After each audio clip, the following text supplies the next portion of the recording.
क्या सच में पांडवों ने अपने पिता का मांस खाया था?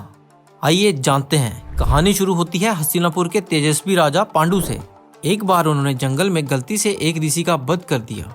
मरते समय उस ऋषि ने पांडु को श्राप दिया, जैसे ही तुम किसी स्त्री को स्पर्श करोगे तुम्हारी मृत्यु हो जाएगी। इस श्राप के कारण पांडु अपनी पत्नियों कुंती और माद्री के साथ संतान ना पा सके। तब देवताओं के आशीर्वाद से जन्मे युधिष्ठिर, भीम, अर्जुन, नकुल और सहदेव, ये पांचों पांडव।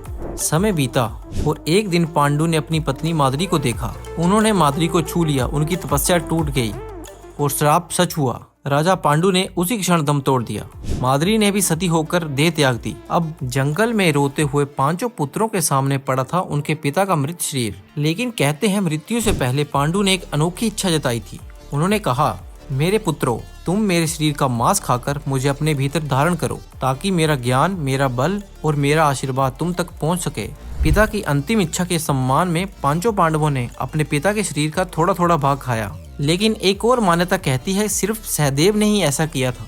उसने अपने पिता पांडु के मस्तिष्क के 3 टुकड़े खाए। पहला टुकड़ा खाने से उसे भूतकाल का ज्ञान मिला, दूसरा टुकड़ा खाने से वर्तमान का, और तीसरा टुकड़ा खाते ही सहदेव को भविष्य देखने की शक्ति प्राप्त हो गई। सहदेव को पता था कि महाभारत का युद्ध होने वाला है, कौन मरेगा कौन जीतेगा सब कुछ पता था। लेकिन श्री कृष्ण ने उसे कहा, यदि तुमने ये भविष्य किसी को बताया तो उसी क्षण तुम्हारी मृत्यु हो जाएगी। इसीलिए सहदेव सब कुछ जानते हुए भी मौन रहा।